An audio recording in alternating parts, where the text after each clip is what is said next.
नमो नारायण। राधे राधे। श्रीमद् भगवत गीता के द्वितीय अध्याय के 21वें श्लोक, जिसमें सांख्य योग की चर्चा द्वितीय अध्याय में है, उसकी चर्चा करते हुए भगवान कृष्ण अर्जुन से कहते हैं, वेदा विनाशिनम नित्यम येनम अजमव्ययम कथम स पुरुषम पार्थ कम घातयति हन्तिकम। कहते हैं, हे प्रथानंदन, हे कुंती नंदन अर्जुन, जो मनुष्य इस शरीर को अविनाशी, नित्य, जन्म रहित और अव्यय जानता है, वह कैसे किसको मारे और कैसे किसको मरवाए। इसकी व्याख्या अगर विशद रूप में करें तो वेदा विनाशिनम घातयन्ति हन्तिकम, पूरे श्लोक का जो अर्थ बनता है, कहते हैं भगवान कि यह शरीर कभी नाश नहीं होता है, इसमें कभी कोई परिवर्तन नहीं होता।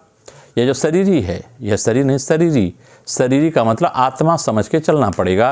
गीता में भगवान ने आत्मा शब्द की चर्चा न करके शरीरी शब्द का, शरीर में जो इस शरीर में निवास करता है उसे हम आत्मा कहते हैं। हम उसी आत्मा की चर्चा करते हैं। कहें इसका कभी नाश नहीं होता, इसमें कभी कोई परिवर्तन नहीं होता, इसका कभी जन्म नहीं होता और इसमें कभी किसी तरह की कोई कमी नहीं होती है। ऐसा जो ठीक ठीक अनुभव कर लेता है, वह पुरुष कैसे किसको मारे और कैसे किसको मरवाए। अर्थात दूसरों को मारने और मरवाने में उस पुरुष की प्रवृत्ति कभी नहीं हो सकती। वह किसी क्रिया का न तो कर्ता बन सकता है और न करेता, न करने वाला बनता है, न करता है। यहाँ भगवान ने शरीरी को अविनाशी, अनित्य, नित्य कहा है, अज कहा है, अव्यय कह करके 6 विकारों का निषेध कर दिया है। अविनाशी इस आत्मा को परमात्मा ने कहा है, इसे शरीरी कहते हैं। कहीं युद्ध के प्रसंग में होने से यह बात कहना जरूरी है कि शरीरी युद्ध में मारने वाला नहीं बनता। ये जो शरीरी है, जिसके अंदर विद्यमान है वो सत्ता, वह कभी मारने वाला नहीं बनता, क्योंकि इसमें कर्तापन नहीं है। जब शरीरी मारने वाला नहीं बनता, कर्ता नहीं बन सकता, तब मरने वाला क्रिया का विषय कर्म कैसे बन सकता है। तात्पर्य यह कि यह शरीरी किसी भी क्रिया, कर्ता और कर्म को नहीं बनता। अपने को यह शरीरी माने आत्मा न क्रिया का कर्ता बनता है, न कर्म बनता है।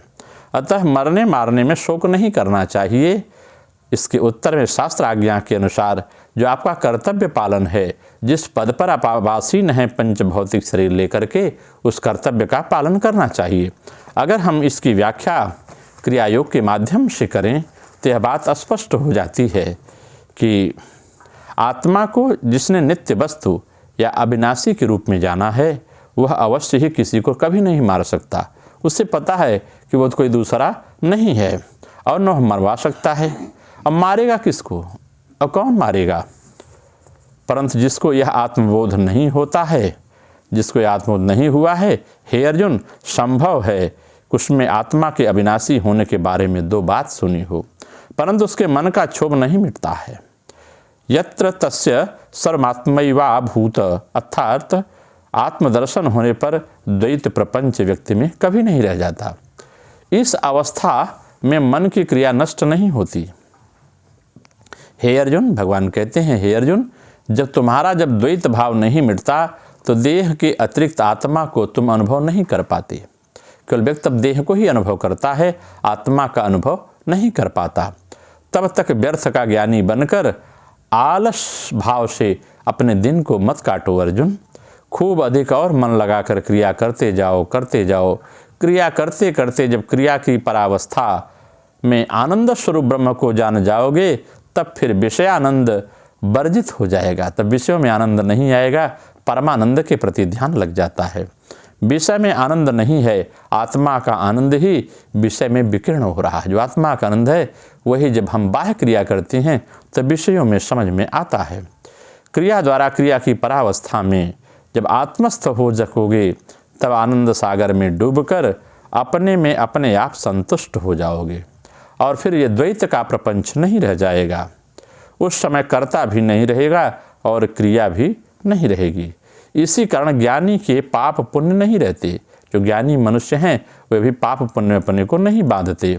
जब तक यह अवस्था नहीं मिलती अपनी इच्छा के अनुसार मत चलो अर्जुन, कष्ट पाओगे। अपने को कहते हैं आम समाज के लिए व्यक्ति को अपने को गुरु के यंत्र समझना चाहिए कि हम गुरुदेव के यंत्र हैं, गुरु जैसे चलाएंगे वैसे हम चलते हैं। जैसे व्यक्ति अपने बल्ब को जलाता है फिर बल्ब को बुझा देता है, उसी प्रकार से व्यक्ति को जीवन में रहना चाहिए। आगे 22वें श्लोक में भगवान अर्जुन से कहते हैं कि वाशांश जीर्णानि यथा विहाय नवानि गृह्णाति नरोपराणि तथा शरीराणि विहाय जीर्णान् न्यन्यानि संयाति नवानि देहि। मनुष्य जैसे पुराने कपड़े को छोड़कर दूसरे नए कपड़े धारण कर लेता है, वैसे ही देही, इसके अंदर जो आत्मा है वह पुराने शरीर को छोड़ करके नित्य नए कलेवर में नए शरीर को धारण कर लेती है, उसमें प्रवेश कर जाती है। अगर इसकी हम व्याख्या करें, शाब्दिक व्याख्या करें, बृहस्तार से कहें तो जैसे मनुष्य पुराने कपड़े को छोड़कर दूसरे नए कपड़ों को धारण करता है, ऐसी यह देही, इसके अंदर जो शरीरी है, जो आत्मा है, इस शरीर को छोड़कर दूसरे नए शरीर को धारण करता है। पुराना शरीर को छोड़ना मरना कह देते हैं और नए शरीर को धारण करना को हम जन्मना कह देते हैं। जन्म हुआ है जब व्यक्ति नई शरीर धारण करता है। जब तक प्रकृति के साथ संबंध रहता है तब तक देही पुराने शरीर को छोड़कर कर्मों के अनुसार, अपने अंतकालीन चिंतन के अनुसार, अंत मृत्यु समय यामति सागति, जो अंतकाल में चिंतन होता है उसी के अनुसार नए नए शरीर को प्राप्त करता है। जैसे महाराज ऋषभदेव के काल में जो चर्चा होती है भरत की, मृग शावक के चक्कर में पड़ करके लाड़ प्यार में मृग के शरीर को प्राप्त किया था उन्होंने। आगे कहते हैं कि जब तक शरीरी को अपने वास्तविक स्वरूप का यथार्थ बोध नहीं होता है तब तक यह शरीरी अनंत काल तक, यह आत्मा अनंत काल तक शरीर को धारण करता है। जब तक आत्मबोध नहीं होगा, आत्मदर्शन नहीं होता है, तब तक हम जन्म जन्मांतर के बार बार जन्म 84 लाख योनियों में भटकते रहते हैं। आज तक इसने कितने शरीर धारण किए, इसकी गिनती करना असंभव है। इस बात को लक्ष्य करके भगवान ने यहाँ देही की चर्चा करी है। पुराने कपड़े छोड़कर नए कपड़े धारण करने से तो सुख होता है, पर पुराने शरीर को छोड़ने से नए शरीर धारण करने में दुख होता है। इसका तात्पर्य यह है कि जब मनुष्य शरीर के साथ एकात्म कर लेता है, अपने शरीर को ही सब कुछ मानता है, तब वह शरीर के मरने से अपना मरना मान लेता है और दुखी होता है। वही जीव भाव है जिसे गरुड़ पुराण में चर्चा की गई है। परंतु जो शरीर के साथ अपनी एकात्मकता नहीं मानता, उसको मरने में दुख नहीं होता, आनंद होता है, वह परमानंद के चरणों में जाता है। जैसे मनुष्य कपड़ों के साथ अपनी एकात्मकता नहीं बनाता तो कपड़े बदलने पर उसको कोई दुख नहीं होता, कारण कि वहाँ उसका वह विवेक स्पष्टतया जागृत हो जाया करता है। कपड़े अलग हैं और मैं अलग हूँ, यह बात उसे समझ में आती है। परंतु वही कपड़ों का बदलना अगर छोटे बच्चों से कह दिया जाए तुम्हारा कपड़ा लेकर नया कपड़ा दे रहे हैं, तो बच्चे कपड़े उतारने के लिए तैयार नहीं होते और नए कपड़े धारण करने में भी रोते हैं। इसका यह दुख केवल मूर्खता से, नासमझी के कारण समझ में आता है। जब व्यक्ति समझ लेता है कि आत्मा अजर अमर है तो इसका भाव नहीं होता। अब प्रश्न होता है कि अनादिकाल से जो जन्म मरण चला आ रहा है उसके कारण क्या हैं? कर्मों की दृष्टि से तो शुभ अशुभ कर्मों का फल भोगने के लिए ही जन्म और मरण होता है, लेकिन ज्ञान की दृष्टि से अज्ञान के कारण जन्म मरण होता है और भक्ति की दृष्टि से भगवान की विमुखता के कारण जन्म मरण होता है। इन तीनों में ही मुख्य कारण है कि भगवान ने जीव को स्वतंत्रता दी है, उसका दुरुपयोग करने से ही जन्म मरण होता है। और जब जन्म मरण मिटे कैसे?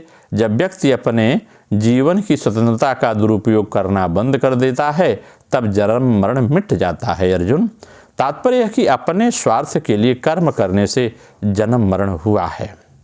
अतः अपने स्वार्थ का त्याग करके दूसरों के हित में जो कर्म किए जाते हैं से जन्म मरण मिट जाता है।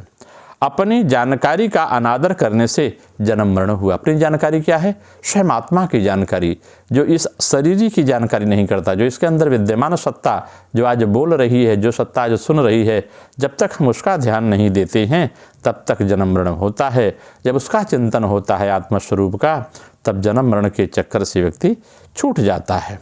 मनुष्य नई नई वस्तु चाहता है, तो भगवान भी गजब लीला है, भगवान स्वतंत्र की हैं, जैसा जैसा आप चाहेंगे वैसी नई नई शारीरिक सामग्री भगवान आपको देते हैं। शरीर बूढ़ा हो जाता है तो भगवान उसको नया शरीर दे देते हैं। अतः नई नई इच्छा करना ही जन्म मरण का हेतु है। जब आप इच्छा को त्यागेंगे, देंगे, तभी आपको जन्म मरण से मुक्ति मिलती है। नई नई इच्छा करने वाले को अनंत काल तक नई नई वस्तु मिलती रहेगी। यह प्रकृति का स्वभाव है। मनुष्य में एक इच्छा शक्ति है और एक प्राण शक्ति। इच्छा शक्ति के रहते हुए प्राण शक्ति नष्ट हो जाती है तथा तब नया जन्म होता है। जब इच्छा शक्ति ज़्यादा रहेगी तो प्राण शक्ति नष्ट हो जाती है, मनुष्य का नया जन्म होता है। अगर इच्छा शक्ति ना रहे तो प्राण शक्ति नष्ट होने पर भी पुनः जन्म नहीं होता है। अगर इसकी हम क्रिया योग में व्याख्या करें तो बात स्पष्ट होती है कि अज्ञानी के लिए शरीर का नाश कष्टकर है। क्रिया योग की अगर हम व्याख्या करें, जो अज्ञानी होते हैं वे शरीर के नष्ट को कष्टकर मानते हैं तथा आत्मा के मर्म को नहीं समझता वह व्यक्ति, परंतु आत्मा को एक प्रकार से स्वीकार करता है। पूर्व पुण्य के वश में भारतवर्ष में जिन्होंने जन्म ग्रहण किया है, उन्हें अनेक शास्त्रों द्वारा और साधुओं द्वारा अवगत है कि आत्मा की मृत्यु नहीं होती। यह भारत में विशेष रूप से सिखाया जाता है। यह ऋषि परंपरा का देश है, ये सनातन है, जिस अति प्राचीन और नित्य नूतन जो है, ये सनातन की परिभाषा है। यह अति प्राचीन है और नित्य नूतन है। इसमें अनेक ऋषि मुनि द्वारा यह बताया गया है कि आत्मा शाश्वत है, इसकी मृत्यु नहीं होती। इस देह के नष्ट होने जाने पर भी व्यक्ति आत्मा वैसे ही रहती है। जीव जब पूर्व देह का त्याग करके पितृलोक में, गंधर्व लोक में, देवलोक में, प्रजापति लोक में अथवा ब्रह्मलोक में उत्कृष्ट नए से नया कल्याणतर देव शरीर को प्राप्त करता है। अतएव इस आनंद व्यापार में फिर शोक किस बात का? यदि कहते हो कि इतना होने पर भी देह की माया कहाँ कटती है, तो इसका कारण है कि तुम अंधवत हो, तुम्हें प्रज्ञा चक्षु नहीं है। देह को छोड़कर और कुछ तुझे कभी सूझता ही नहीं है। तथापि जरा विचार करके देखो कि जिस समय तुम निद्रा की अवस्था में होते हो उस समय भी यह देह रहती है, और जब देह ज्ञान व्यक्ति को नहीं रहता। लेकिन जब व्यक्ति जागता है तो यह मैं हूँ, इसकी बात उसे समझ में आती है। इस कारण देह जड़ वस्तु के समान पड़ी रहती है। जब इससे प्रमाण मिल गया कि मैं देह नहीं हूँ, जब निद्रा टूटती है तब व्यक्ति देखने लगता है कि मैं हूँ। आज तक जो भी देखने में नहीं आता तथापि वही आत्मा है। वह आत्मा यदि देह नहीं है तो, और यदि वह मेरा वास्तविक मैं है, तो देह नाश के बाद भी मैं का नाश नहीं होता।